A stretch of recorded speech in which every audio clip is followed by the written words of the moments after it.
lá no YouTube, tá? André, com você. Boa noite, gente. Obrigada, Caterine.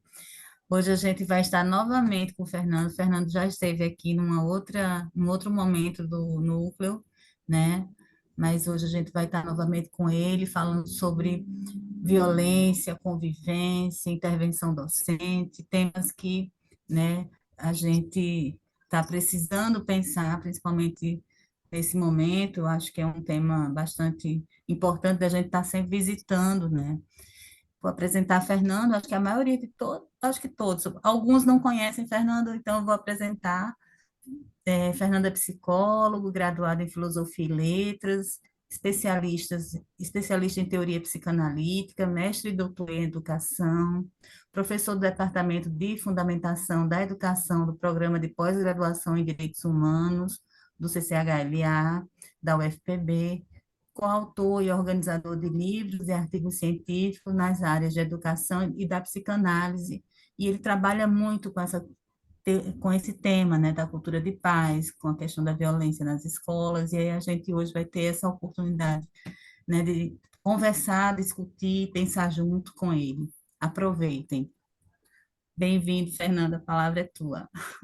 André, obrigado, Caterine, obrigado a vocês do núcleo Winnicottiano que me fizeram esse afago, me convidando de novo para estar aqui com vocês e conversar sobre esse tema, né? Que, claro, é um tema, mais uma vez, da hora, é um tema que, vez por outra, volta à tona com muita força.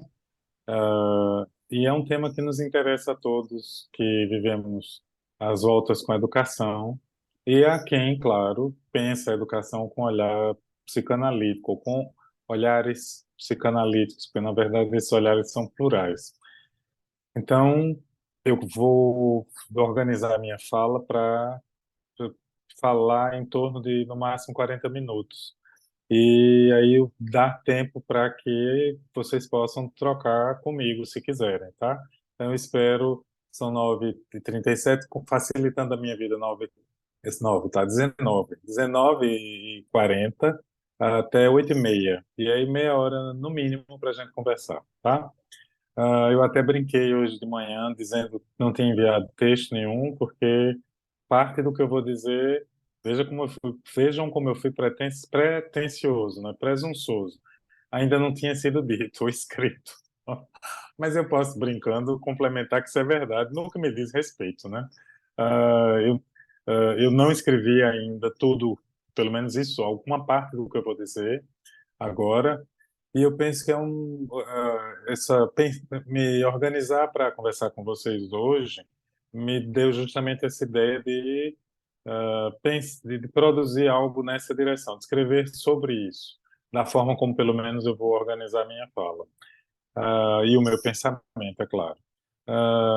Nesse sentido, eu pretendo falar de três partes. Eu vou organizar a minha fala em três momentos.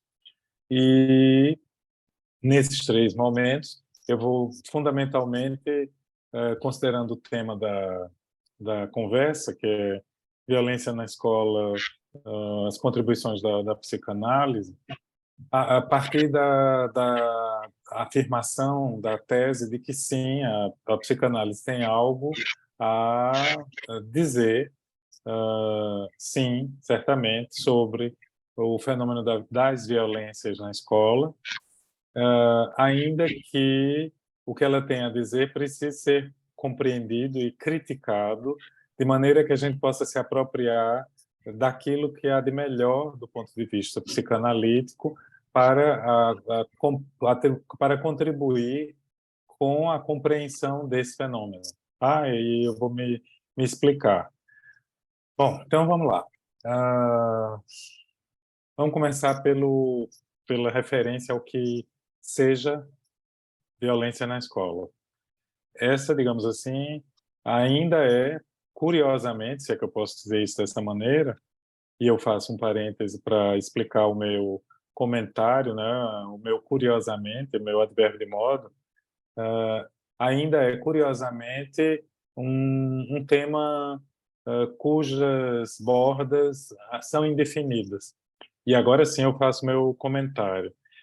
Eu digo curiosamente porque o tema já vem sendo estudado. Eu, pelo menos, que não sou pioneiro nisso, já o estudo há 25 anos.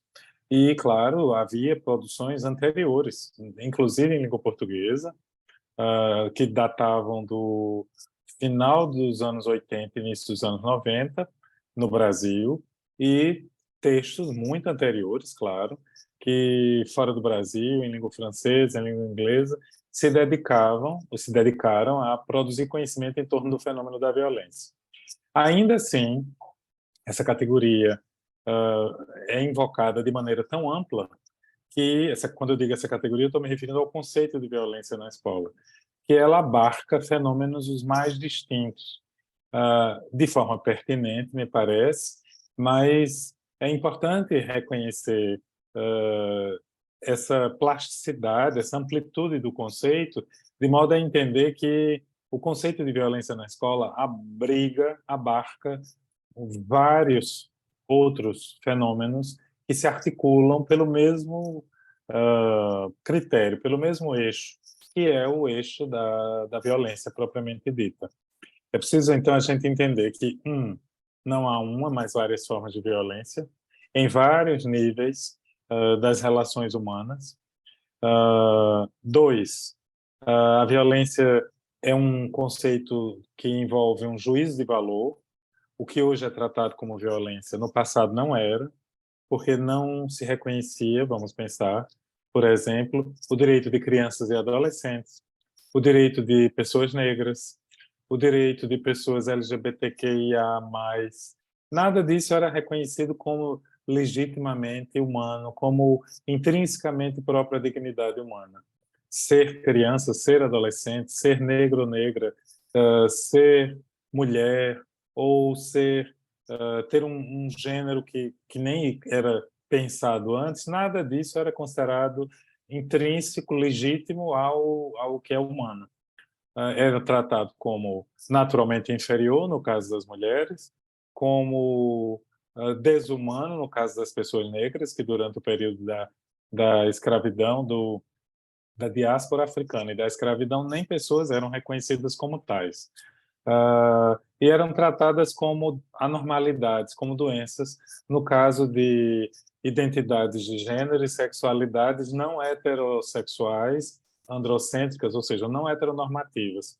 Então, todas essas identidades, todas essas referências, essas dimensões que eu exemplifiquei, passaram a integrar uma lista, pelo menos formal, do que é humano e, por consequência, a agressão a essas características identitárias implicou ou implica hoje no que se pode chamar de violência.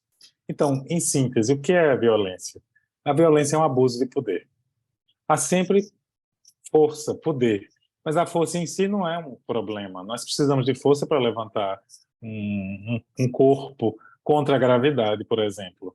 Nós precisamos de força para nos levantar da cama, por exemplo. Nós precisamos de força para mastigar os alimentos. Nós precisamos de força para nadar. Nós precisamos de força para trabalhar, para amar, enfim. Nós precisamos de força. A força em si não é um problema. Disso é preciso entender, portanto, que nessa perspectiva a violência, tal como eu a entendo, claro, eu já estou tomando uma posição que é ideológica, que é epistemológica, que é, por consequência, política e educacional. Nessa perspectiva, a violência não é, a rigor, um fenômeno inato. Ela ganha uma... É mais fácil compreendê-la, ela ganha uma clareza muito maior quando se entende a violência como um fenômeno eminentemente cultural. Assim, a gente não pode dizer que um leão é violento. A gente não pode dizer que uma serpente venenosa ou um escorpião, ao nos picarem, ao nos inocularem seu veneno, são violentos conosco. Não, o dragão de Samoa, se não me engano, que comia bebês humanos das populações originárias, não era violento. Ele estava se alimentando de bebês. E nisso não há nem, ou de qualquer outra presa, digamos assim, que pudesse alimentá-lo de forma satisfatória por algum tempo. Ou seja, a morte, por exemplo, de um outro ser vivo na cadeia alimentar não implica, do ponto de vista dessa lógica, em violência. Ainda que haja força, não há necessariamente intenção em destruir o outro, porque o outro é assim ou assado, é dessa ou daquela forma, portanto, objeto do meu ódio. Não, não há nada nisso. A força e digamos, a destrutividade aplicadas nesses casos a que eu me refiro é meramente funcional. Ponto. É preciso lembrar isso porque no começo da vida, e o próprio Winnicott faz referência a isso, a, a força com que nós nascemos, que é definida como agressividade, a agressividade tem esse lado funcional. Um bebê também pode expressar, por exemplo, algum tipo de irritação batendo no que estiver à volta. E nisso ele não é violento. Né?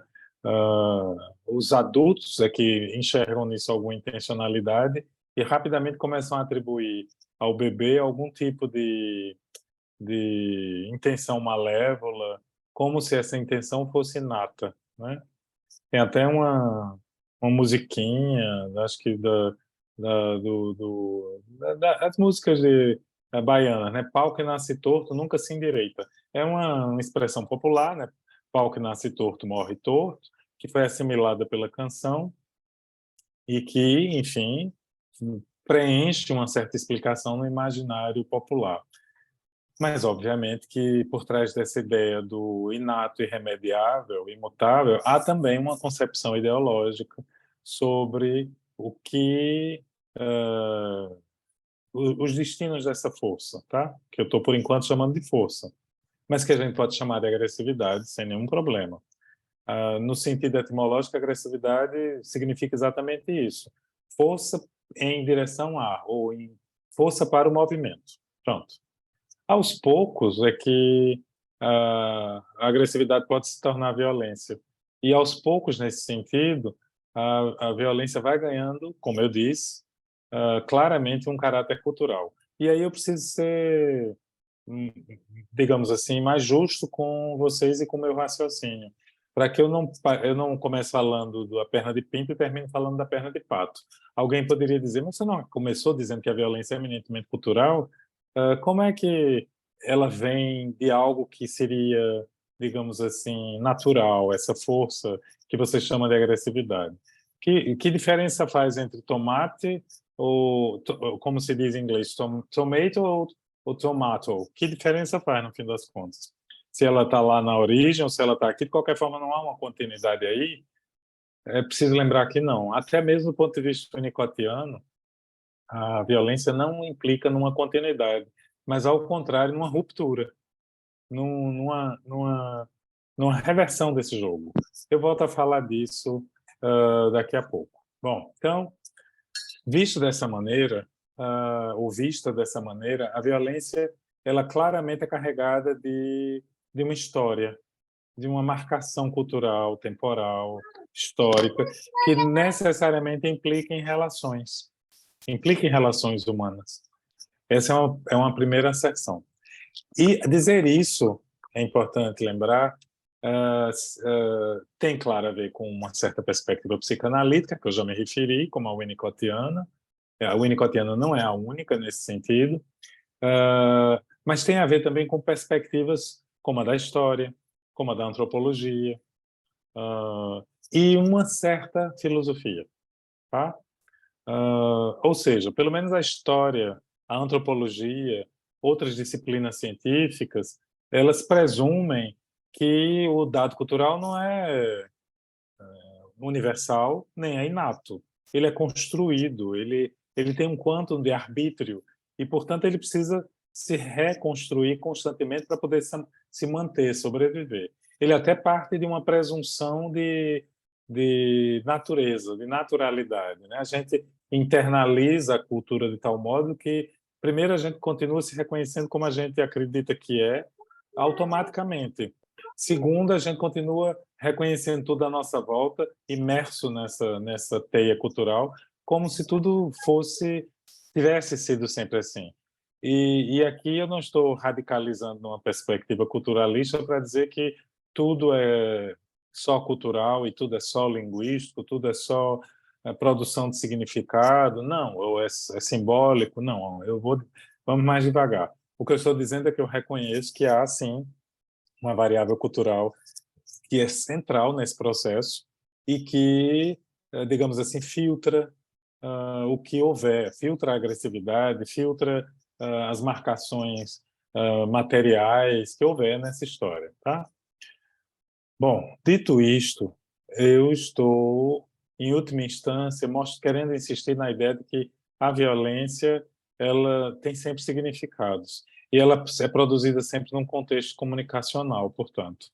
Isso tem muita importância para o caso da violência na escola, porque me parece essa ser uma grande contribuição da teoria winnicottiana, no caso, porque ela vai precisar ser sempre compreendida com esse filtro.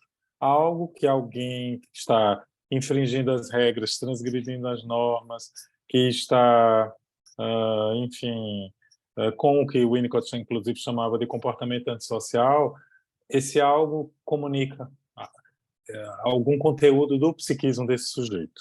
Bom, nesse sentido, essa comunicação não se dá no vazio, ela se dá num contexto relacional que tem uma história passada, presente, e, como que é o Winnicott, um apelo presente e, quem sabe, até uma esperança em torno de um futuro diferente.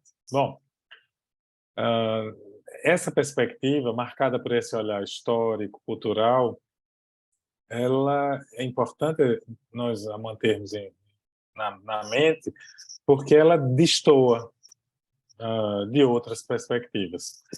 Como eu falei em relação à referência ao provérbio popular, há claramente uma concepção que entende a violência como inata, intrínseca ao sujeito, e, portanto, o máximo que se poderia fazer quanto a isso seria controlá-la, impedir que a fera ataque a cidade, né? Que ela invada a cidade e a destrua, por assim dizer. Bom, então, essa outra concepção entende que há uma inexorável violência que nos termina matando, inclusive, seja no plano social, seja no plano individual. Vocês claramente já estão percebendo aí um certo pessimismo trágico, que por exemplo, está na filosofia de vários autores, né? Enfim, se a gente pensa num certo Hobbes, que era um filósofo político, a gente entende essa tragédia. Os seres humanos são animais egoístas que, se não forem controlados pela força da sociedade e do Estado, mais especificamente, vão se matar uns aos outros. Por mais que isso pareça verdadeiro, por exemplo, hoje em dia, né? Por mais que isso pareça tão correspondente à verdade, essa afirmação é uma tese que tem toda uma série de pressupostos que são, a rigor, passíveis de crítica, né? E isso muda a concepção sobre a violência e muda também, por consequência, pelo menos em alguns aspectos, a direção das ações práticas, de um certo como fazer, como lidar com a violência. Não apenas no plano social, mas, agora vocês já estão percebendo, também na escola. Na escola é que a violência realmente é marcada por esses olhares diferenciados, né? Vamos pensar. A violência na escola envolve abuso de poder. Mas se ela envolve abuso de poder, a gente pode pensá-la tradicionalmente com alunos e alunas que transgridem as normas da escola, que depredam a escola, que usam a escola para finalidades não acadêmicas, e aí vocês têm muitas possibilidades, né? Uso de drogas na escola, sexo na escola, enfim, a escola como um lugar de tudo menos da transmissão da informação, do conhecimento especializado e acumulado ao longo dos séculos, né? Bom, a gente, quem, por exemplo, assistiu aquele filme Pro Dia Nascer Feliz, de João Jardim, 2005, lembra de mais de um aluno em que, ou para quem a escola era um lugar de estar, de circular, de trocar, de conviver, de se socializar, não de estudar, não de aprender história, ou geografia, ou português ou matemática, mas de estar lá, de algum modo, e de circular. Então, esse aluno, de alguma maneira, incomoda os educadores e as educadoras, e incomoda muitas vezes quando ele entra com a arma, quando ele entra com a droga, quando, enfim, ele chega perto da transgressão, ou mesmo ele transgride, do ponto de vista, inclusive, do confronto com a lei, né? Bom, e vejam que eu estou me referindo ao aluno, à aluna, eu não estou me referindo nem a ninguém de fora, eu estou me referindo a alguém que a escola, como instituição, acolheu e disse: é nosso, é nossa, é pessoa que faz parte da nossa vida. E, portanto, ela é responsável por esse aluno, essa aluna. Tá? Bom, então, a violência na escola assume diferentes configurações, tantas quantas houver níveis de relação humana. Você tem relação horizontal, você tem relação vertical. Então, você pode pensar esses dois eixos como apoio para fazer toda uma classificação, uma descrição do que seja violência na escola. A violência na escola se dá horizontalmente no bullying, por exemplo, ela se dá verticalmente no assédio, e aí você tem diferentes... sim, é possível repetir o nome do filme, Pro Dia Nascer Feliz, exatamente, como Simonton escreveu aí, tá? Para o Dia Nascer Feliz, 2005, João Jardim. Então, nas relações verticais, por exemplo, professor, docente e discente. O professor pode assediar o aluno? Pode. O aluno pode praticar bullying com o professor? Não. O bullying só se dá em relações horizontais. O conceito de bullying foi estabelecido por Dan Owens nos anos 70, descrevendo um tipo de violência que só acontece entre iguais. Professor pode praticar bullying com outro professor? Pode. Aluno pode praticar bullying contra outro aluno? Pode. Professor pode praticar bullying com aluno? Não. Aluno pode praticar bullying com professor? Não. Bullying não é sinônimo para qualquer tipo de violência. Eu falo do bullying, que é um exemplo, entre outros, tá? Mas eu estava me referindo ao assédio, a gente pode pensar na violência da instituição. Eu hoje ouvi a história de um professor numa instituição, uma escola pública da Paraíba, e isso me foi, vou usar agora o jargão dos jornalistas, isso me foi dado por fonte fidedigna, tá? Não estou fazendo fofoca nem inventando história. Um professor que tratou um aluno autista como uma pessoa incapaz de aprender, que não deveria estar na escola. Isso é violência? Claramente. O professor tem um poder associado ao seu lugar docente, de autoridade reconhecida pela instituição, e dizer isso de um aluno autista, tratar uma pessoa assim, mesmo que na ausência dessa pessoa, não dizendo isso diretamente a ela, é uma forma de violência. Porque os colegas dele ouviram isso, ele disse isso publicamente aos colegas, os colegas ouviram isso e ficaram chocados com o que ele disse.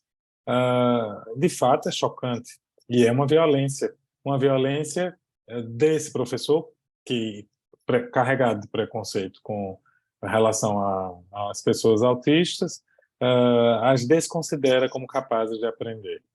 E não aceita o princípio de que elas tenham direito a estar na escola para aprender no contato com pessoas não autistas, que têm outro tipo de neurosensibilidade, por exemplo. Esse professor, eu não o conheço pessoalmente, muito provavelmente entende que o trabalho dele se resume a transmitir por exposição certos conhecimentos específicos da disciplina dele. Ele não compreende que o trabalho do professor, mas de qualquer outro profissional da escola, é um trabalho de educação. A educação implica todo um processo de formação humana, que necessariamente presume a capacidade do outro que está aprendendo de se modificar, e se modificar em direção a a meta que é se tornar mais humano. Não apenas o outro que aprende, mas quem ensina também precisa estar aberto a essa mudança, para se tornar mais humano no processo de, de ensino-aprendizagem. No processo de ensinar, quem ensina também se humaniza nisso. Por isso é que o trabalho da educação é tão empolgante, tão cansativo, tão frustrante às vezes. Nisso, o aforismo freudiano é perfeito até hoje. Educar, governar e psicanalizar são as tarefas impossíveis, seja porque são inacabáveis, seja porque envolvem relações que sempre escapam ao controle de quem governa, de quem psicanaliza e de quem educa. Lembrando que o outro, o sujeito que é educado, o psicanalizando e o governado escapam a esse controle. Mas não só o outro da relação, digamos assim, o outro real, mas aquilo que dentro de nós é ineducável, não se governa e não se analisa, que é o inconsciente. Pelo menos não se exaure nesse trabalho de análise, né? Bom, então, a partir desse comentário, dessa parêntese, né, em torno desse aforismo brilhante de Freud, a gente entende que o trabalho educativo é um trabalho constante, permanente, incessante. É um trabalho que nos motiva, a nós que trabalhamos com educação, que dá sentido à nossa existência como profissionais, mas que também exige muito de nós, tanto do ponto de vista das responsabilidades, quanto do ponto de vista da abertura emocional, psíquica, para lidar, inclusive, com a possibilidade de tomarmos sustos, de termos de lidar com o imponderável, com o imprevisto, e às vezes até com o imprevisível. Uh, e às vezes aquilo que vem do outro e que pode não ser para o outro, ou talvez para um terceiro, algo que a gente chama de violência, mas para nós pode ser, pode ganhar essa conotação. Ou seja, a violência na escola supõe também a interpretação dos sujeitos que se relacionam com a situação, que estão na situação. Andréa Pires, que está aqui na nossa sala, trabalha com o conceito de cena, que é um conceito muito interessante. A violência é uma cena na escola, tá? Ela envolve sujeitos que estão num processo, uma dinâmica, que, portanto, sempre comunicacional, demanda, provoca, exige, cobra compreensão, porque ela interroga sobre o sentido do funcionamento não só da escola e da aula ou do trabalho do professor, mas da própria humanidade. Qual é o sentido da educabilidade?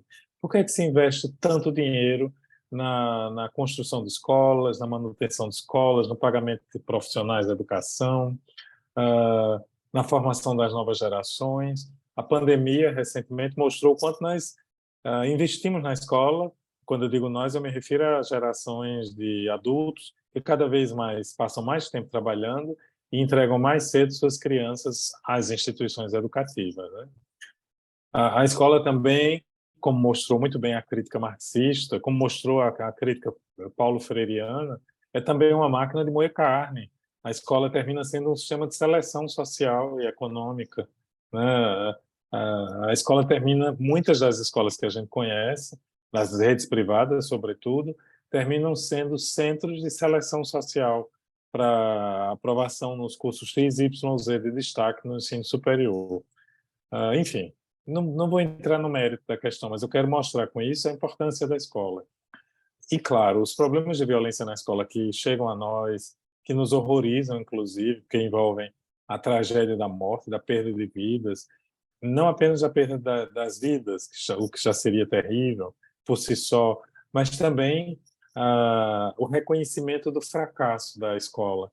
Quando a gente pensa, eu gostei muito de uma das professoras daquela escola, que recentemente teve uma professora assassinada por um aluno. Quando perguntaram a ela se ela se sentia uma heroína, porque ela tinha desarmado o aluno, se não me engano, ou conseguido chamar a polícia, não me lembro bem exatamente o que ela fez, que ajudou outras pessoas a sobreviverem, né? Ela Desarmou o disse que aluno, não. Fernando. Ela desarmou o aluno, exato. Professora de educação Ela, física. isso, ela disse algo que eu achei brilhante da parte dela e profundamente verdadeiro. Ela respondeu ao repórter: não, eu não me sinto uma heroína. porque nós fracassamos com aquele aluno. Ela tem toda a razão. Ela disse aquilo com uma naturalidade, uma convicção que me impressionaram. Ela não disse aquilo para parecer ainda mais bonita e mais heroína, porque ela estava dizendo o politicamente correto. Ela disse aquilo que ela me convenceu, pelo menos. Eu acredito que ela acredita naquilo que ela disse. E ela tem razão. Aquele aluno é a prova do fracasso, não só daquela escola, ele estava lá há pouco tempo, mas de toda uma história de escolarização que não conseguiu prestar atenção a ele, mas não só a ele, é preciso lembrar isso, tá? O formato das escolas, o modo como a gente organizou as instituições escolares, presume que as pessoas não sejam capazes de chegar a esse nível de excesso.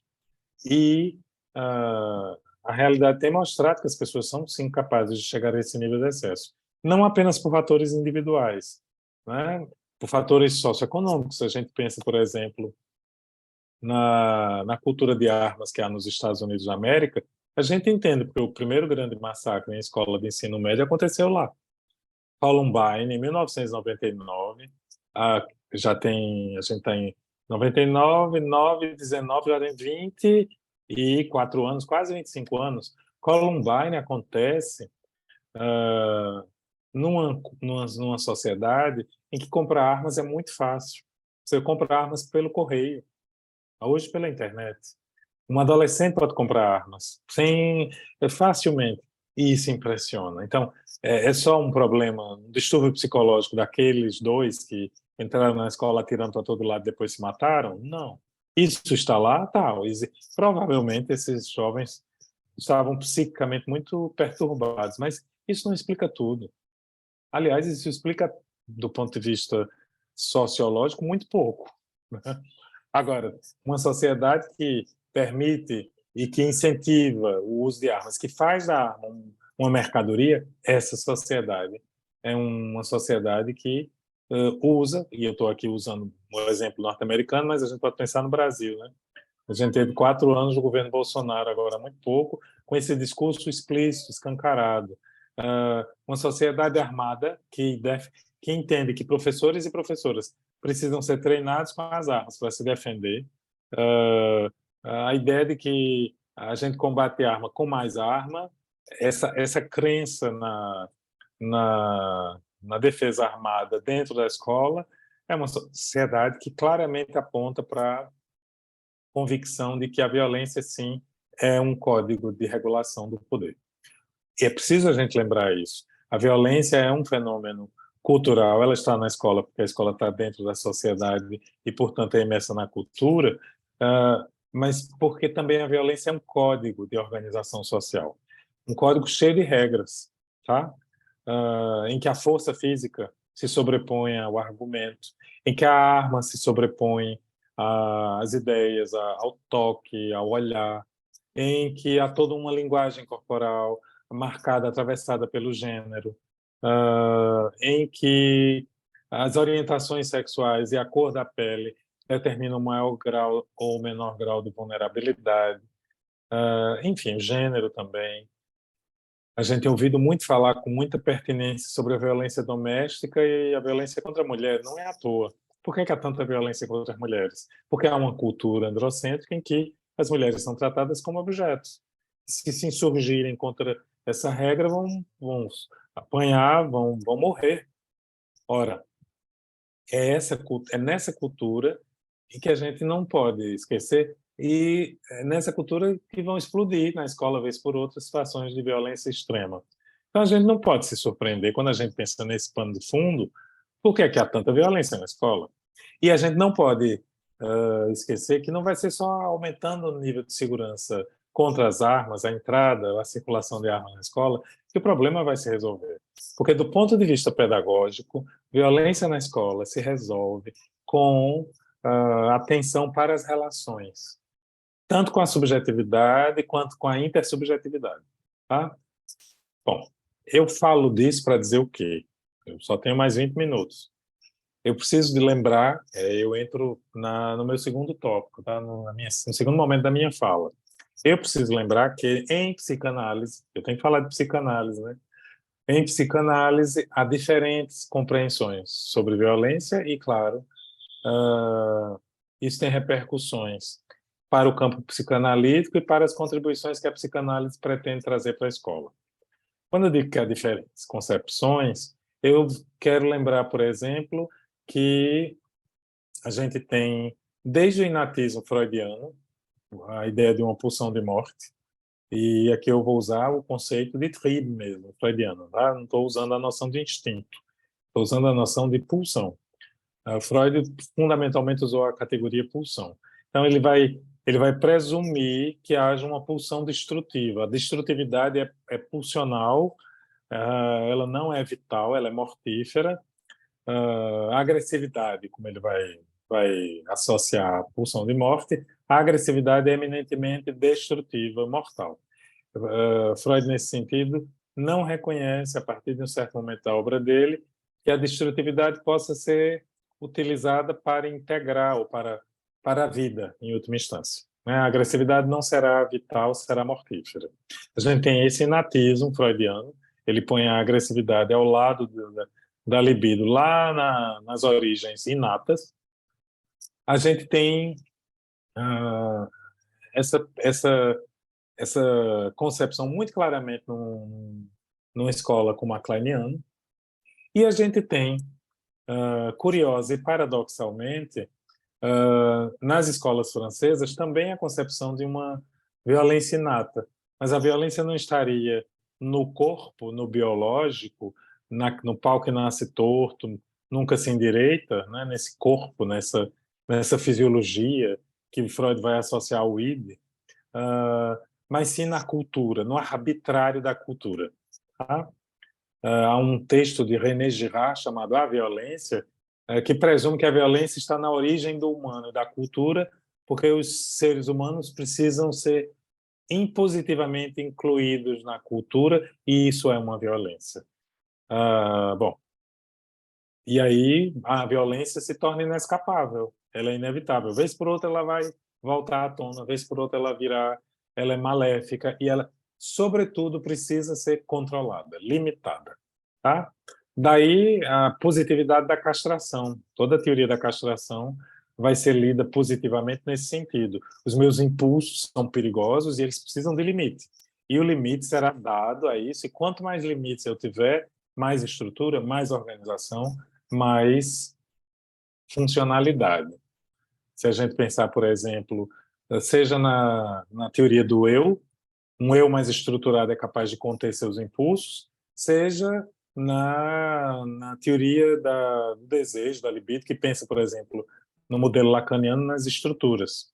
Uma estrutura neurótica, a estrutura perversa, a estrutura psicótica. Tá? Isso, claro, não em relação à libido, propriamente dita, mas em relação à posição de objeto no esquema da determinação que o grande outro estabelece para cada sujeito. Né? Então, uma posição que é linguageira, por assim dizer, linguística, mas que também é da ordem do desejo, da circulação do desejo. Né? Eu disse que é curioso, porque tanto uma perspectiva mais biológica quanto uma perspectiva radicalmente cultural vão presumir que a violência é inata.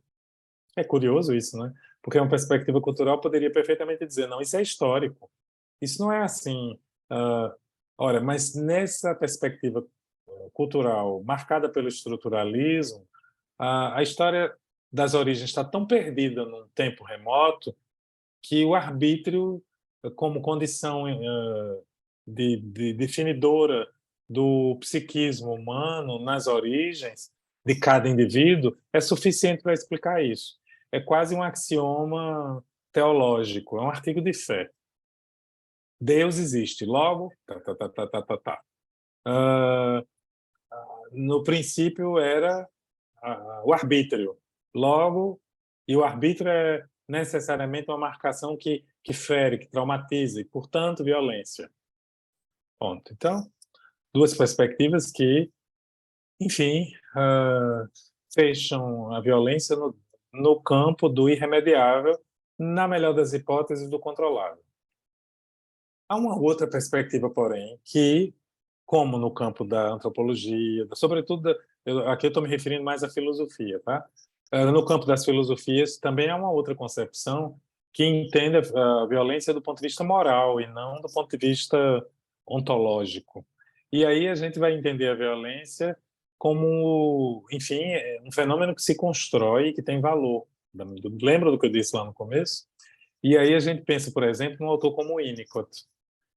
Não tenho a menor dúvida, eu não sou digamos assim, um leitor assíduo, diário de Winnicott, mas o que eu consegui ler até agora, o que eu consegui aprendendo com Caterine e André, quando eu tive a oportunidade de orientá-las, por exemplo, ah, me diz isso muito claramente. O Winnicott presume não apenas a inexistência da pulsão de morte, mas ele vai ter toda uma teoria sobre a violência que a interpreta como um desvio, por assim dizer, da agressividade.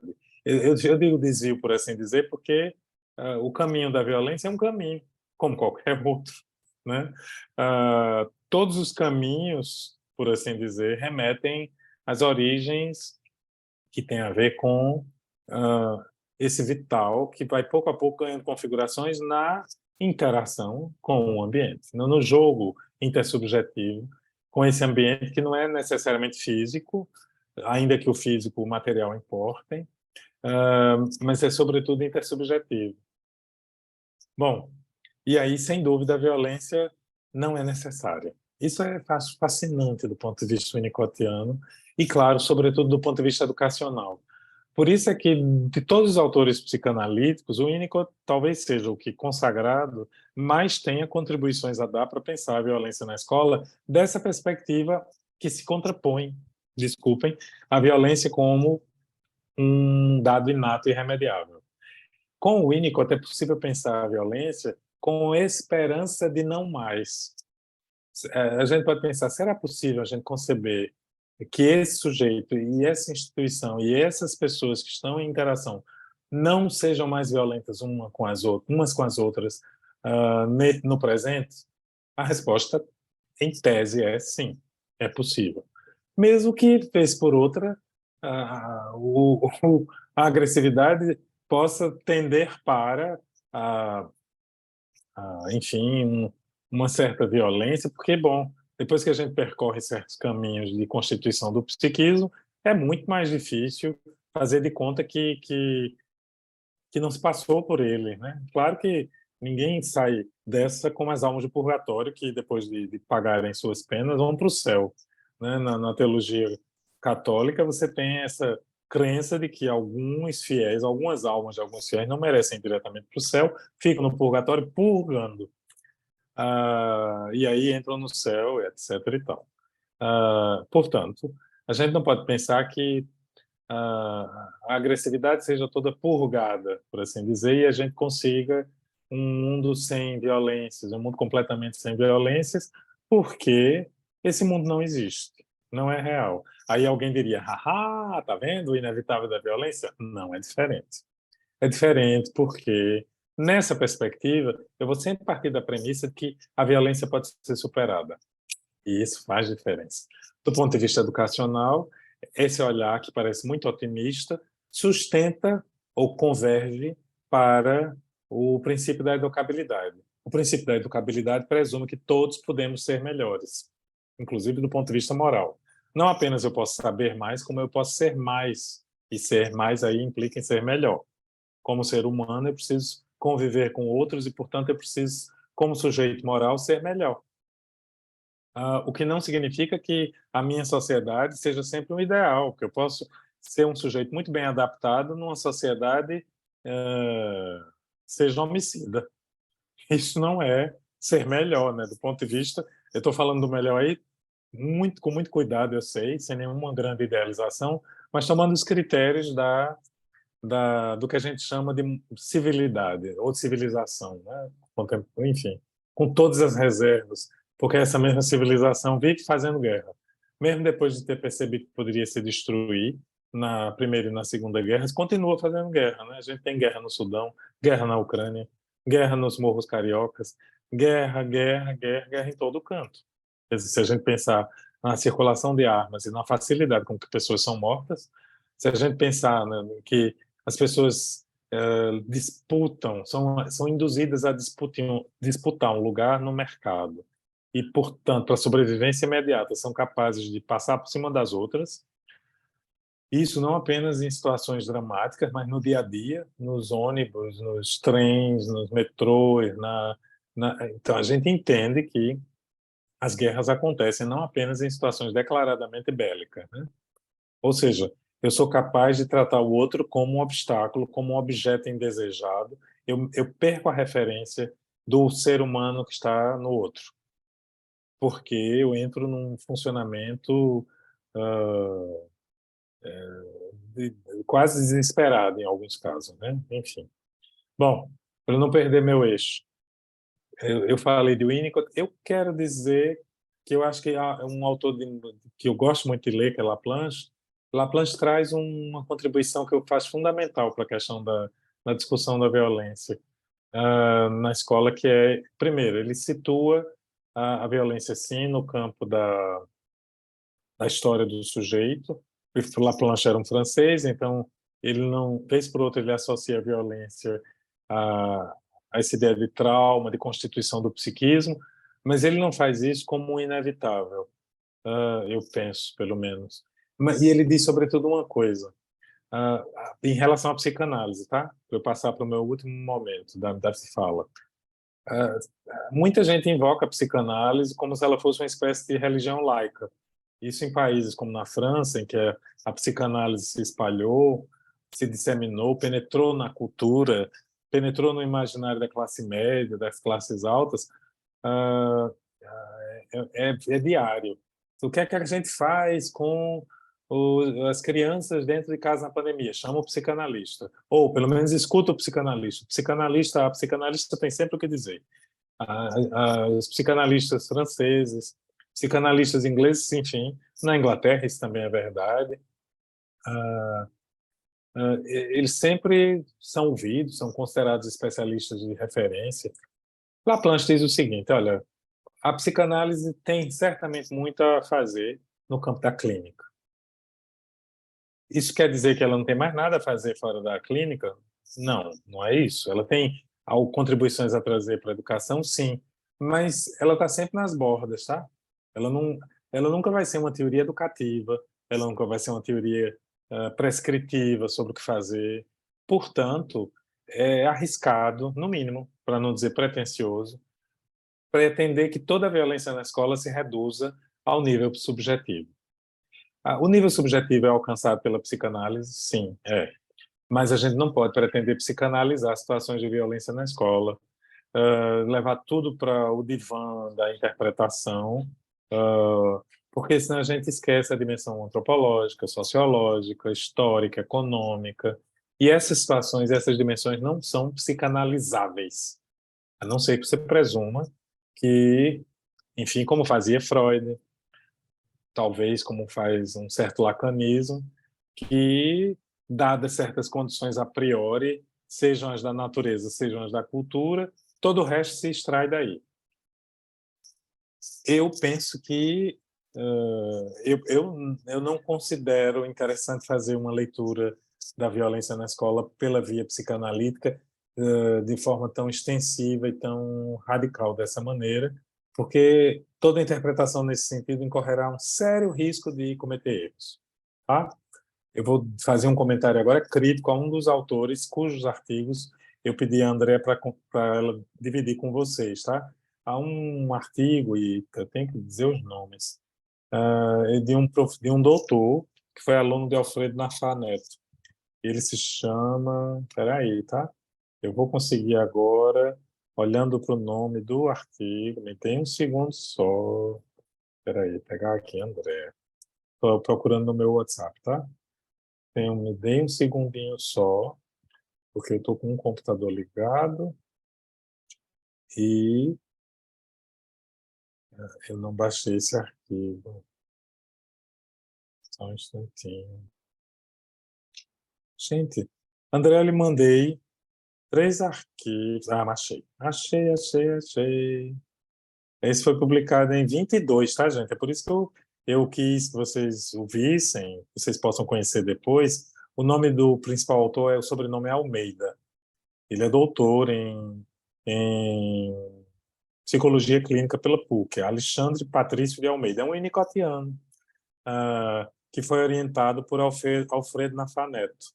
Pois bem, no texto dele, na parte 4 do texto, ele vai fazer toda uma referência que eu considero bastante criticável. Eu estou falando disso aqui. Evidentemente que se ele estivesse ou estiver aí, ele vai poder se defender, claro. Mas a minha função não é criticar o artigo pelo artigo. É usar o artigo como exemplo de que um bom texto como o de Alexandre Patrício de Almeida, que faz toda uma discussão metapsicológica interessante na relação entre Freud e Winnicott para pensar a violência na escola, esse texto escorrega quando vai associar a violência à periferia. Ora, por trás disso a gente pode claramente presumir, ainda que não necessariamente seja o caso, ele pode se defender se for o caso, mas por que ele só fala disso? Eu tenho o direito de presumir que ele reduz violência à pobreza, ele associa violência à pobreza, porque na periferia haveria mais condições de violência do que na praia. Isso não é verdade. Ainda que na periferia haja muita privação e deprivação, para usar os termos winnicottianos, haja muita precariedade material, o que é muito cruel e, sem dúvida, está associado, do ponto de vista socioeconômico, a variáveis determinantes da violência social. Isso não significa que todas as pessoas que moram lá são violentas, no sentido de pegarem armas e saírem se matando por aí. Aliás, se a gente for pensar estatisticamente, isso é a minoria. Quem faz isso é uma minoria. Quando eu digo quem faz isso, do ponto de vista de tomar uma arma e sair por aí atacando outras como pessoa física, tá? Eu não estou me referindo às milícias, eu não estou me referindo aos criminosos profissionais de carteirinha que usam armas assim, para intimidar e até matar. Eu não estou me referindo a esses grupos que têm uma organização. Tá? Eu estou me referindo a situações em que uma pessoa no bar começa uma discussão com a outra, vai ali em casa, pega uma arma e atira. Tá? As situações de mais vulnerabilidade que geram esse tipo de comportamento, sim. Porém, isso não é infelicidade só das periferias. Isso acontece em qualquer, como diria minha mãe, em qualquer família de Londres. Tá? Em qualquer, na fina flor da freguesia, isso acontece também.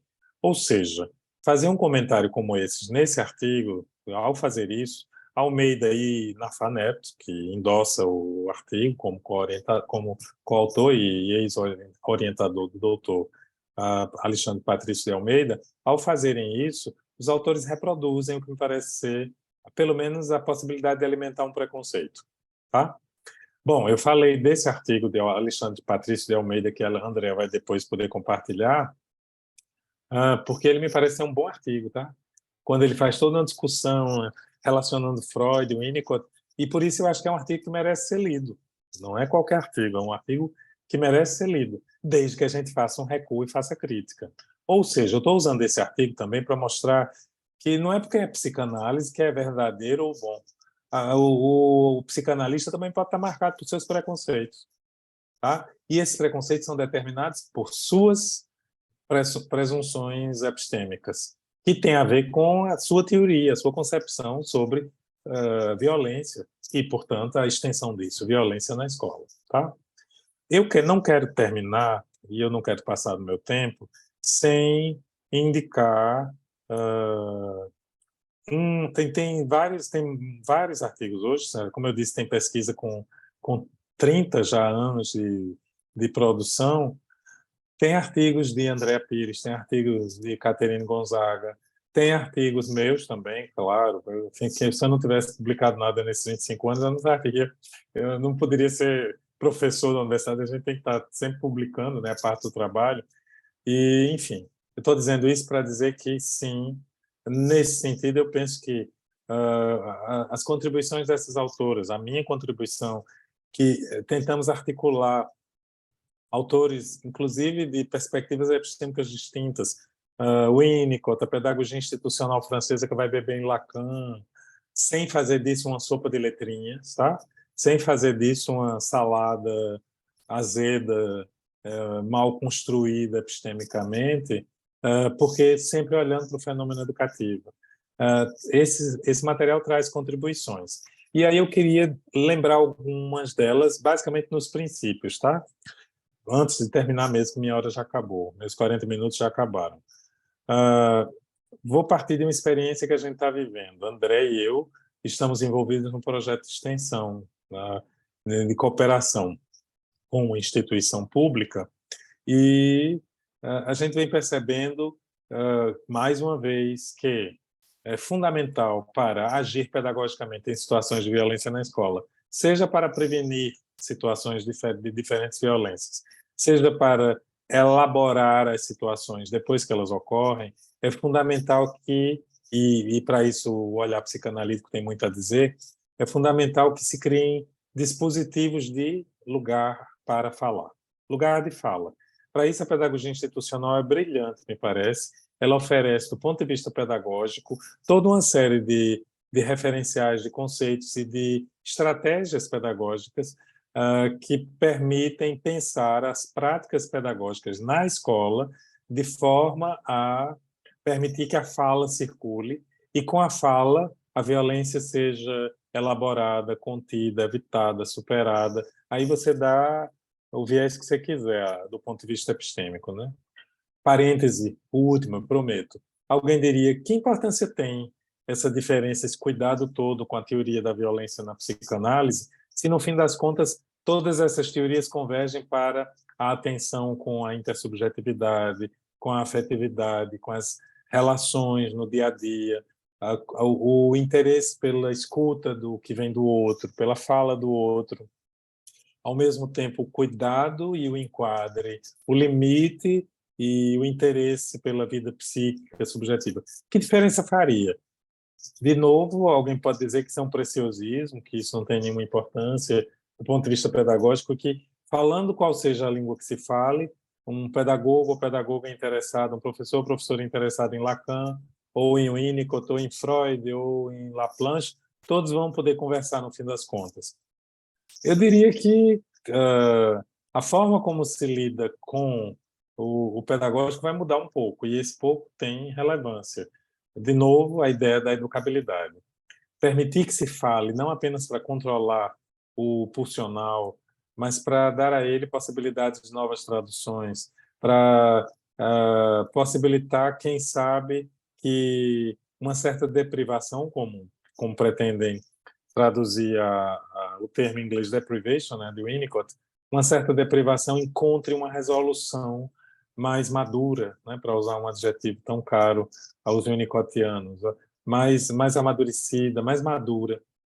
E aí, claro, no fim das contas, esse processo permita mudanças que sejam mais, para usar um termo, um adjetivo com todos os riscos dele, sejam mais estruturais, tá? Se a gente pensa numa leitura lacaniana tradicional, por exemplo, pau que nasce torto morre torto, que a estrutura não muda. Nessa perspectiva, sim, há mais chances de mudança. Uma perspectiva laplanchiana, a possibilidade, inclusive, do trânsito, de um funcionamento mais neurótico para um psicótico e vice-versa, né? Enfim. Mas eu já falei demais. Eu só quero lembrar esses princípios que, em geral, a maior parte das psicanálises apresenta e recomenda. Permitir que a subjetividade seja considerada, levá-la em conta num contexto intersubjetivo, permitindo que as pessoas falem, que as pessoas se escutem, fazer todo um trabalho diário de cuidado com o outro, da melhor forma que as instituições puderem oferecer.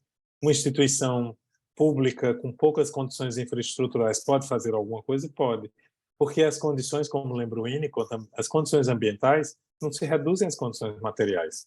O que não significa dizer que só essas condições emocionais ou simbólicas vão ser bastantes. Claro que não.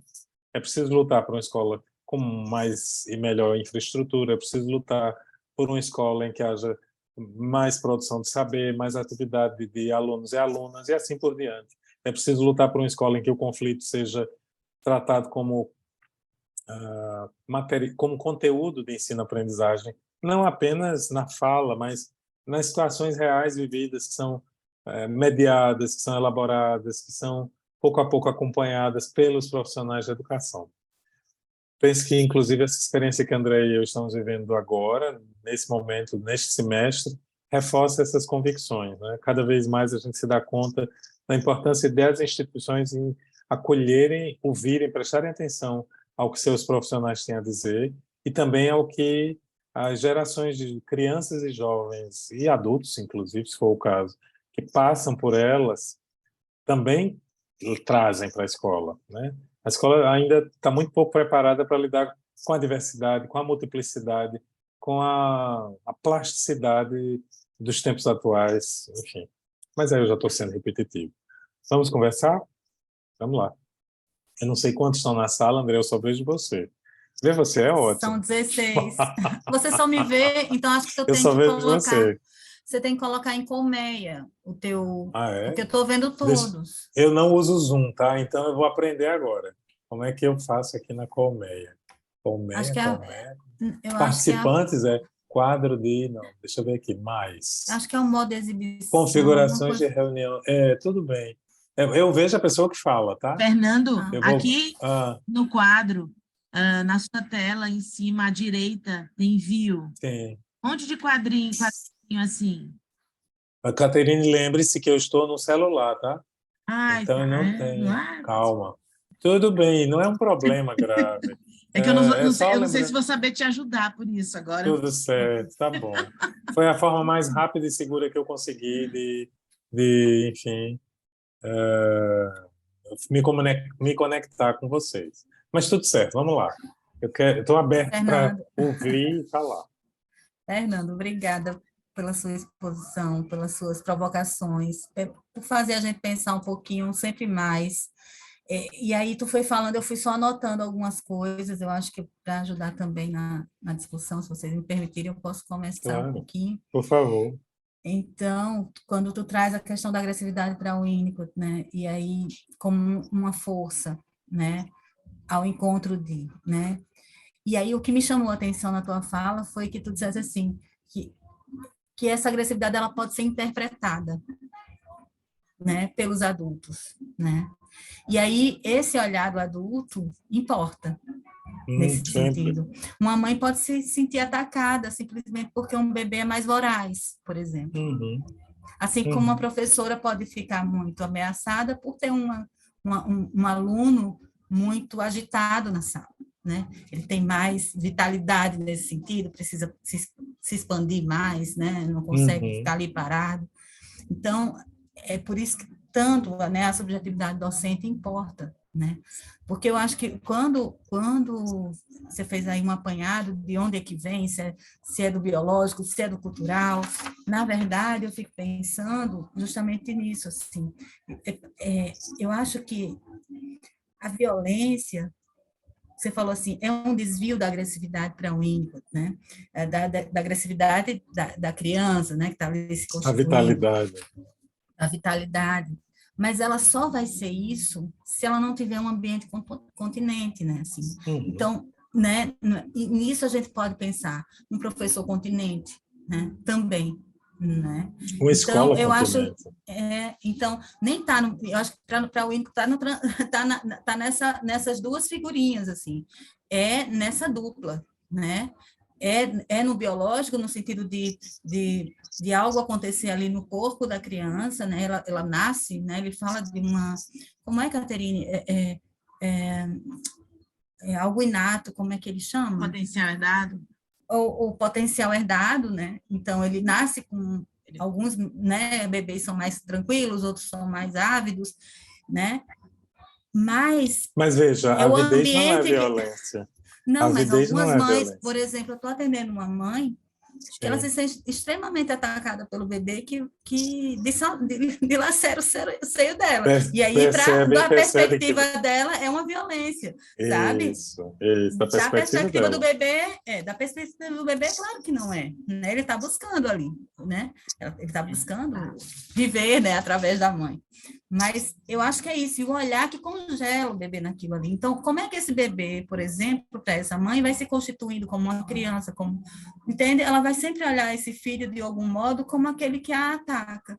Assim como o professor pode congelar um aluno que é mais agitado nesse lugar e o aluno começar, né, a, de algum modo, corresponder a isso, porque ele não tem escapatória, ele só existe a partir daí, né? Então, são coisas que me vieram a partir da tua fala para a gente pensar e, enfim, problematizar Deixa mais. eu pegar essa referência que você trouxe, referência clínica. Eu penso porque a experiência da sua paciente, eu suponho, não é rara. A partir de um certo momento, quando os dentes nascem, o bebê não só mama, ele morde também o seio, porque ele encontra muito prazer nisso. Ah, e há um ideal do que seria ser uma boa Sim, mãe que está associado a continuar dando. Eu fico imaginando, por exemplo, o ódio dessa mulher em relação contra esse bebê, porque eu não suporto mais isso. Se ela não pode organizar isso dentro dela, eu acredito que claramente com você ela está conseguindo. Mas vamos pensar numa mãe exaurida ou sofrida, dizendo: eu não aguento mais, eu não vou mais dar. Eu não aguento. Eu não tenho que morrer para esse menino viver. Eu não tenho que me matar por ele. O ódio dela. Aliás, eu quero que ele morra. Eu vou matá-lo agora. Né? Se essas fantasias são integradas, o comportamento do bebê, que é absolutamente adaptativo, não vai ganhar esse caráter sádico que ela atribui, né? Enfim, o que eu estou dizendo é que eu acho que, nesse sentido, eu não estou me contrapondo a você, eu estou dizendo que a leitura do que é violência vem do adulto sobre a criança. É isso que eu quero, eu estou insistindo nessa hipótese, falando, claro, da criança, né? Depois a gente tem uma criança muito pequena, o bebê, uma criança que se comporta, que tem um comportamento antissocial, aí a gente já está noutra esfera, que ela já tem uma autonomia, já nem funciona. eu estou olhando bem para esse olhar do adulto, porque é isso que a gente está tratando com os docentes, a partir das próprias É, fantasias dele, né? isso, De como ele foi, inclusive, um bebê ou uma criança, isso, como é que ele pode, né, acolher ou retaliar os seus próprios alunos, né? É esse, exatamente. né? Tem razão. Mas, gente, está aberto, vamos conversar. Foi só uma provocação para a gente começar. Alguém está se inscrevendo, Ana somos Ana Raquel. Ana Raquel. Raquel. Pois não, Ana, pode abrir o microfone. É interessante nesse movimento que a gente está escutando agora. Eu assisto muito pouco televisão, mas eu acompanhei, de certa forma, a ameaça que a gente teve nessas escolas, que está acontecendo agora quase toda semana, não é? E eu imagino, eu não estou mais dentro da escola, mas comecei minha carreira como professora. E eu imagino não, eu escuto, de certa forma, um apelo das tensões, né, que existem, sobretudo no dia que uma escola é ameaçada de ser invadida. E aí eu faço essa discussão aqui em casa, assim, meu marido também é da área de educação, e a gente fica sem saber se a gente tivesse nessa posição, o que que a gente faria, né? Porque me parece que é terrorismo mesmo. Então, como é que a gente pode lidar com uma situação dessa? Porque eu sou contra, tenho uma posição, ele tem outra, e a gente não chegou ainda, né? Ele acha que tem que fechar a escola porque é uma ameaça, então as crianças não devem ser expostas a isso. E a pergunta que eu faço, isso se continuar direto, como é que a escola pode, de certa forma, se proteger, assim, né? Eu estou muito preocupada, porque eu tenho sobrinhos ainda que estão estudando, e a gente fica se perguntando pela urgência que é tomar decisões, como é que a gente pode, e sobretudo em escolas particulares também, como é que pode formar professores com capacidade para lidar com tanta tensão desse jeito? Eu não sei se é possível responder agora, mas eu queria só partilhar com vocês um pouco da minha dificuldade de fazer essa leitura sozinha. Obrigada. Ana Raquel, você fez duas perguntas, se eu entendi. Uma, o que é que a escola deve fazer diante das ameaças? E dois, como formar Como docentes. Como formar docentes para na lidarem com isso. urgência que a gente precisa Hum, ter, né, num momento tá. como Ah, ah, como cada escola vai responder, varia muito em relação à cultura institucional. Eu vou partir do exemplo da universidade. Houve mais uma ameaça, acho que foi na semana passada, na quinta-feira, de que haveria invasões, não sei o quê. As pessoas ficaram assustadas, isso está chegando na universidade, o efeito de contágio chega em todo canto. Um aluno meu perguntou se haveria, uma aluna perguntou se haveria aula, eu respondi que sim, porque a universidade não tinha indicado nenhum tipo de parada por isso, nem antes, nem durante, nem depois desses eventos, então haveria, como de fato houve. E não qualquer ameaça que tenha havido, eu nem tinha sabido. Depois é que eu vim a saber que tinha havido ameaça em algumas escolas, etc. e tal. Bom, eu preciso chamar a atenção para o efeito contágio, né? Quando acontece algo em algum canto, e graças às redes sociais e também a uma certa cultura do boato, para alimentar o terror. Existe até a expressão tocar o terror, né? Tocar o terror é inflamar o terror, aumentar o terror. Ah, existe a tendência ao, somos fracos, vamos morrer, fiquemos em casa.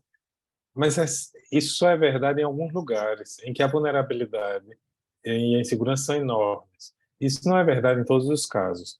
Vejam, quem sempre sofre mais com esse tipo de recuo é a escola pública. A escola privada continua trabalhando, porque tem lá seus seguranças, e ninguém quer que os professores parem, porque a escola privada é feita, as escolas de ensino médio, das grandes escolas de porte, são feitas para produzir universitários. Então, não tem esse negócio de parar.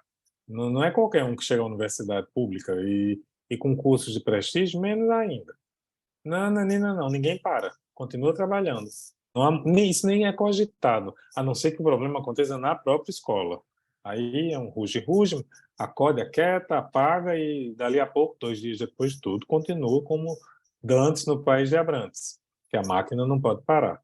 Então, eu penso que em relação o que é que a escola pode fazer? Vai depender de cada escola. O ideal é que, pensando no princípio geral, é preciso, avaliar se a ameaça é factível, se ela é realmente execuível ali naquela situação. Se não for, o ideal é que as atividades sejam mantidas. Senão a gente vai estar usando esse tipo de argumento, o bicho-papão vem aí, para não agir, não fazer, não trabalhar, não ensinar, não aprender, como se isso fosse melhor. Oba, feriado. É o dia do terror na escola, feriado. O terror agora libera as pessoas de assumirem suas tarefas, de estudo. Não. Terror é não ir para a escola. Terrível é não aprender nada. É ficar fora é não ter a possibilidade de aprender, de mudar, de se humanizar. Então a escola precisa, e aí depende de quem? Depende da gestão, do corpo docente e de todo mundo dizer, olha, nós avaliamos e vimos que isso não tem possibilidade que isso aconteça aqui. Nós não estamos expostos ao tráfico. Os traficantes, mesmo que estejamos envolvidos na área de tráfico, não nos ameaçaram. Então não há por que parar. Não há motivo por que parar. Não, mas veio de um aluno, então vamos ver que aluno é esse, ou que escola, que turma é essa, o que é que está havendo, porque se cria todo um movimento em que basicamente construído de fantasia, em muitos casos, que contamina histericamente, em massa, um certo grupo, e aí entra o deixa para lá, deixa como tá, para ver como é que fica, eu quero ver o mar pegando como é, eu quero ver o mar pegar fogo e comer peixe frito, esse tipo de comportamento negligente e descrente que negam a educabilidade. Diante disso é perguntar, você está na escola para quê? Para ganhar um salário mínimo, meio salário mínimo como professor ou professora? para se escorar, para ganhar alguma coisa. Para quê? Aí entra a questão dos sentidos e da relação custo-benefício, que é sempre muito particular a cada escola e a cada profissional, né? Enfim, em síntese, que cada escola, se cada escola avaliar a sua situação, haverá menos riscos. Ah, mas a escola tem que lidar com os boatos e os alunos ficam assustados e eles não vêm. Bom, então é lidar com isso e tentar mostrar que não houve nada. Funcionar e tentar mostrar que não houve nada. Ah, mas tem gente que se aproveita. Então, lidar com isso. Tem muita gente que se aproveita? Tem. Mas aí qual é o problema? É mostrar o quanto a escola pública está depauperada e vulnerabilizada, porque na privada isso não acontece. De novo, nas escolas privadas isso não acontece. E eu até suspeito que não é porque a escola privada tenha mais segurança, não. É porque ela não é afetada pela boataria. Por boataria, não estou negando que haja problemas, e que haja ameaças, e que haja ataques, e que haja violência na escola. Não estou negando. O que eu estou dizendo é que isso não é maciço, extensivo dessa forma. Lidar, agora é a formação docente. Existe formação docente na urgência? Não. Existe formação docente no dia a dia, para lidar, inclusive, com o dia a dia e, eventualmente, com alguma urgência.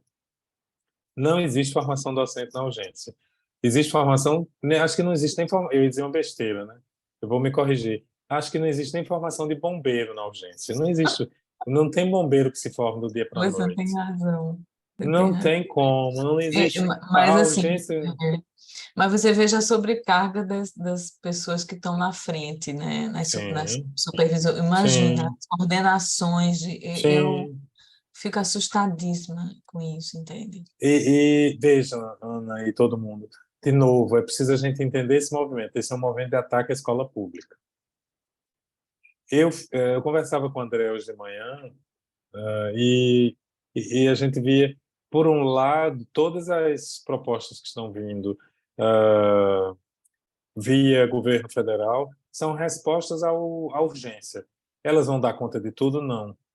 Elas são uma iniciativa boa? São, porque já são, sim, é preciso, nós ouvimos vocês e é preciso fazer alguma coisa, e nós acreditamos que algo que pode ser feito nessa direção vamos prestar atenção a esse, aquele e aquele aspecto. Eu li as orientações e algumas delas me parecem muito boas, mas não tem Deus no céu que nos livre de todo mal, amém, em relação à violência nas escolas. Ou seja, as gestoras e os gestores, as docentes e os docentes, o pessoal, os profissionais vão ter que arregaçar a manga e pensar: o que é que eu posso fazer? O que é que nós, eu não, nós, o que é que nós precisamos e podemos fazer no nosso cotidiano que melhore as nossas relações? Os estudos, por exemplo, patrocinados pela Unesco, pela ONU, pela Unesco em particular, no final dos anos 90, início dos anos 2000, evidenciaram isso em abundância. Quanto mais a escola é bem cuidada, ela se abre para a comunidade. Eu estou falando da escola pública, né? Ela se abre para a comunidade, ela escuta os anseios, ela se torna uma instituição cara, preciosa para aquela comunidade, tá? Ela não vira uma nave extraterrestre que caiu do céu e vai nos atacar, ou um navio português que aporta e sai matando o índio. Não é estranha, é estrangeira. Ela é parte da vida, ela é importante. Por isso é que a boataria empobrece e vulnerabiliza populações que já estão em situações de muita pobreza e vulnerabilidade, que são privadas da escola. Por isso é que é Fernando, importante agir. Sim, pois não. Quem falou foi André? sim. Só Pois para não. complementar essa tua, né, Sim, teus dados que tu trouxe. Ontem, no Jornal Nacional, eu estava se colocando, né, uma pesquisa que está sendo feita agora nas escolas da precariedade, né, o inverso disso, né, a precariedade das escolas. Então, uma escola bem cuidada, onde a comunidade, por exemplo, a coloca num lugar de privilégio, é muito bom ter essa escola aqui, olha como isso favorece a gente, dá uma sensação de autoestima, de que a comunidade está sendo cuidada pelo Estado, né? Dá uma sensação de segurança, né? Tem vários simbolismos, né, que dão uma sustentação emocional para aquela população ali. E a formação, como a gente estava falando hoje de manhã, você citou, né? é pensado, vamos dizer assim, de uma forma vertical, no caso do governo, que está propondo essas coisas, todos esses protocolos, enfim, Esses ferramentas princípios orientadores. aham, né? Mas é um a um, é na relação ali, né? Então, cada formação docente, ela é peculiar a cada escola, por exemplo, né? Porque são pessoas diferentes, são situações que vão aparecendo, como você disse, tantas quantas houverem relações, né? Elas vão se colocando no dia a dia. Então, o que é preciso mudar é a cultura, né, escolar, e isso não acontece de um dia para a noite, de um momento que agora aparece, porque isso não é um assunto novo, né? Talvez do jeito que está sendo colocado seja, mas a violência na escola é muito antiga, essa história de violência na escola é muito antiga, É né? tão antiga quanto a Então, escola. pois é, a escola é um reflexo do que a gente vive na sociedade, elas são um extrato da sociedade, né? Isso. Mas eu acho que a Terine queria falar antes de mim, e Pois depois eu não, queria Caterina. falar na minha vez. Desculpa, Kátia. Quer continuar, André? Conclui, pode falar, depois eu falo. Não, eu ia fazer, inclusive, um comentário do que a gente estava discutindo essa semana, mas eu não sei se tu quer falar. Tem a Pode ser que trilha seja o que também. eu vou falar, né, André? Pode ser que seja, né? Tem a Não, eu ia fazer só... trilha também. Eu ia... Tem Oi? outra pessoa também que quer falar. Eu Certo, queria fazer para só... escrever depois. Uhum. Eu queria só Sim. fazer uns comentários, assim, que chamando a atenção para a questão do cuidado que a gente precisa ter para não correlacionar a violência à questão socioeconômica, como o Fernando trouxe no artigo do colega que ele estava observando, né? Porque a gente estava até discutindo, por exemplo, que diversas situações de conflitos relacionais, eu não estou falando da violência ainda, mas estou falando dos conflitos relacionais, né? Antes da gente chegar aí, nos conflitos relacionais menos graves, digamos assim, que a violência já é mais grave, já é um conflito relacional mais grave, mas que estão em escolas públicas e escolas particulares. Isso não se trata de um nível socioeconômico, isso se trata do humano e da capacidade do humano de se envolver mais ou menos com o outro humano, né? Eu fico pensando um pouco por aí.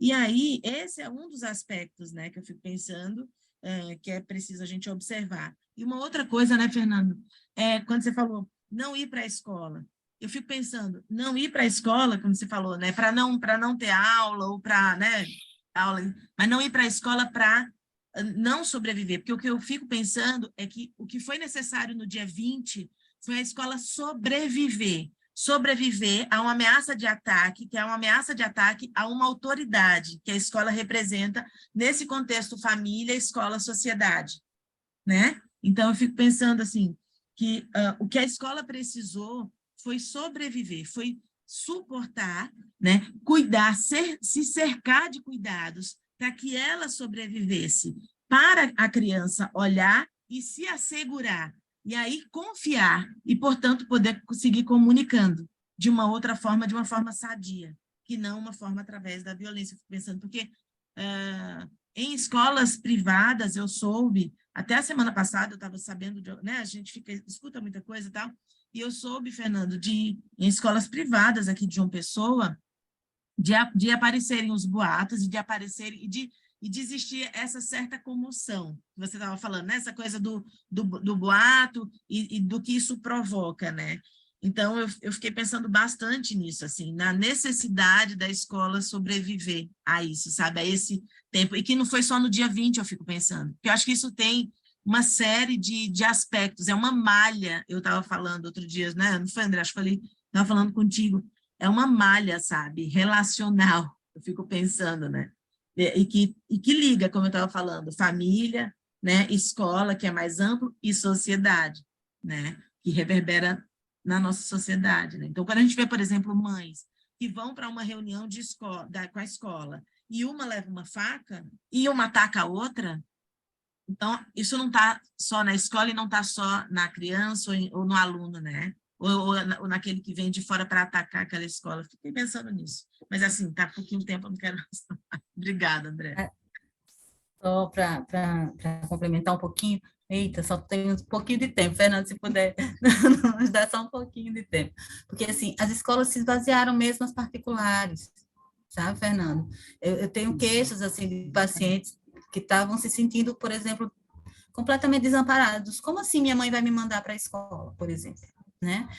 Olha, meu amiguinho não vai não, a mãe dele não vai levar, ou 1/3 da sala não foi, aliás, 2/3 da sala não foi, só tinham 7 crianças, e eu fui, né?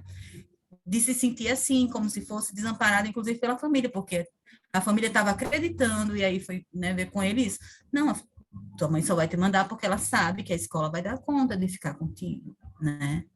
Porque é isso, a escola precisa sobreviver, essa questão da sobrevivência é importantíssima, né, para estabelecer de novo esse vínculo, né, da criança que vai sendo, né, minado. Olha que desesperador para uma criança, né, não saber em quem confiar mais, porque na escola ela se sentia completamente protegida, A né, questão é que não é só a criança. não, os pais também, os Os pais super adultos não sabem mais em assustados, quem confiar. isso. Isso. Eu Os soube de professores, um caso. Eu soube de um caso de uma professora, por exemplo, que é professora da escola e a filha não foi para a escola, foi para um momento da escola e foi embora, porque a mãe estava com medo. E ela estava dando aula na e ela escola, teve eu que acho ficar que... dando aula.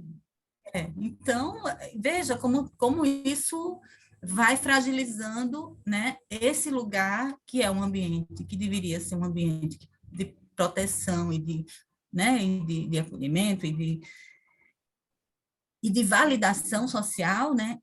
Parece que é alguma coisa que é muito pensada nesse sentido para desmontar mesmo, né? Assim, a credibilidade das instituições e agora da instituição mais cara a nós, que é onde a gente coloca os nossos filhos, né? Olha só que loucura, né? Pensando também numa questão mais social e política, tá? Não só psicanalítica. Escolas, Mas, em última instância, são perigosas, né? Nelas você pode conviver com o diferente, nelas você pode aprender pois é. coisas que você não aprenderia em casa, Uhum. ideias que não circulam em casa e que circulam lá. Escolas são perigosas. Eu acho que é Emília. Se der tempo ainda, Emília, Emília, e depois dá. a gente finaliza. Oi, boa noite. Vou ser bem breve, embora que pontuei tanta coisa, porque assim, eu estou dentro da escola, né? Dentro da escola da universidade aí do colégio, e vivendo isso na pele, inclusive como gestão também. Então, assim, a Ana Raquel falando aí, eu lembrando do que a gente passou imediatamente na primeira semana que surgiu tudo isso e o que a gente ainda vem enfrentando, né? E alguns pontos que eu gostaria de destacar que eu achei interessante. Primeiro, esse ataque à escola enquanto lugar de autoridade, esse lugar da escola, né? Como tudo que vocês pontuaram aí. O que é que essa escola representa para a sociedade?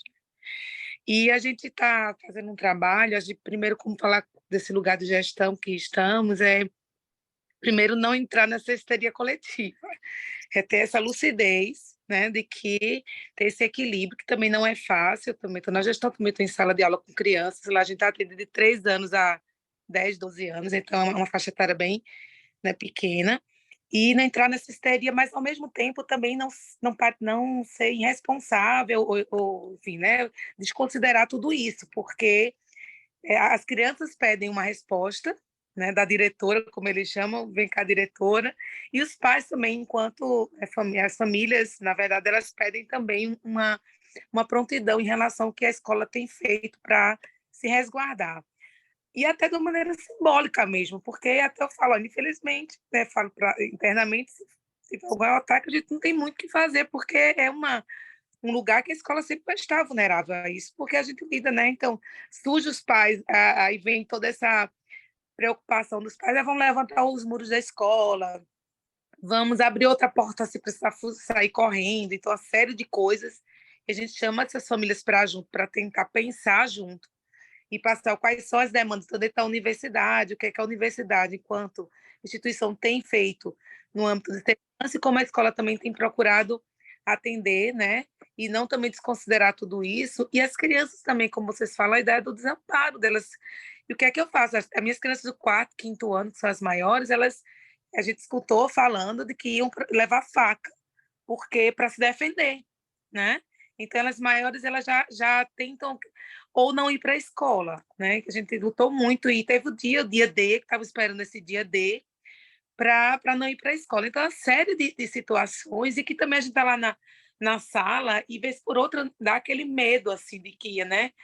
E passa na cabeça da gente que está ali vulnerável mesmo. A gente não tem nada para se proteger e uma série de crianças para dar conta disso tudo. E, ao mesmo tempo, o que a gente tem conversado, aí surge tudo, né? De família, a professores, a equipe técnica, as crianças. E o que a gente tem priorizado também é em relação ao cuidado das relações. E eu concordo com vocês, que vocês dizem, ó, não existe essa formação imediata docente, nem da própria família. A família reflete esse medo da sociedade, inclusive desses jornais, essa coisa toda sensacionalista, que também não acalma, né? Pelo contrário, acaba apavorando todo mundo. E a escola também, de cuidar dessas relações e fazer com que o próprio docente, a relação da escola na sua comunidade em geral, com os alunos, com essas crianças. Assim, que relação é essa? Cuidar disso, para que isso não, né, não traga para depois. E não necessariamente esses ataques têm a ver diretamente com relações. Então, são N situações. Então, assim, é muito complexo até diagnosticar tudo isso, ver tudo isso, pensar tudo isso. E mais complexo ainda é a gente tentar passar uma segurança que a gente nem mesmo tem, assim, né? A gente tenta focar na não histeria, mas, ao mesmo tempo, saber que é uma situação de vulnerabilidade que não é só da escola, é da sociedade como um todo. É só uma Uhum. fala refletida nesse lugar. É isso.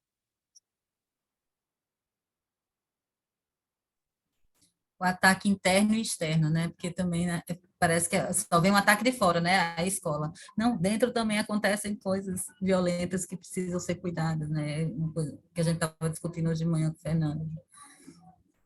Fernanda, a palavra é sua, obrigada. Só Bom, queria te agradecer, né, por mais essa disponibilidade e agradecer ao grupo que ficou aqui até agora para a gente conversar. Alguns mais escutaram do que falaram, mas a gente vai estar sempre conversando e abrindo espaço para diálogo, tá? E obrigada, gente, Fernanda, mais uma vez. eu que agradeço. Recomendo que continuem lendo o Winnicott de maneira provocativa. O Winnicott tem muito a dizer sobre como lidar ou como pensar a violência na escola. É um autor que me parece estar muito próximo desse diálogo com a educação. André talvez lembre do nome completo da autora Maria Helena, aquele do livro Psicanálise e Educação, que você me entregou hoje. Maria Helena Rego, se não me engano. Nossa, é com R, esqueci É, isso. eu Nossa, esqueci peraí. também. Você até comentou, esse livro é muito bom, na coleção psicanalítica, se não me engano.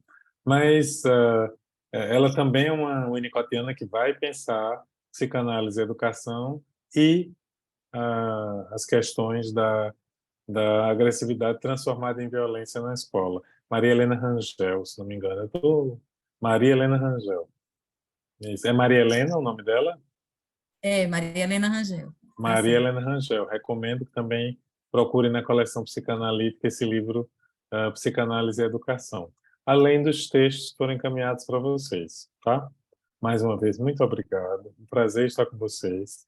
Aproveitem esse fim de semana e o feriado. A gente vai mandar os textos para o e-mail de quem se inscreveu, então daqui a pouquinho está chegando o e-mail de vocês. Tchau, gente, obrigada. Até a Tchau, gente. próxima. Tchau, Obrigada. minha gente. Obrigada, Obrigado. Fernando. Tchau, tchau, Obrigado. pessoal. Tchau. Obrigada. Tchau, Simon. Tchau, Demian. Ana. Tchauzinho. Tchau, Emílio. Pode entrar. Não, mamãe, eu terminei de trabalhar agora.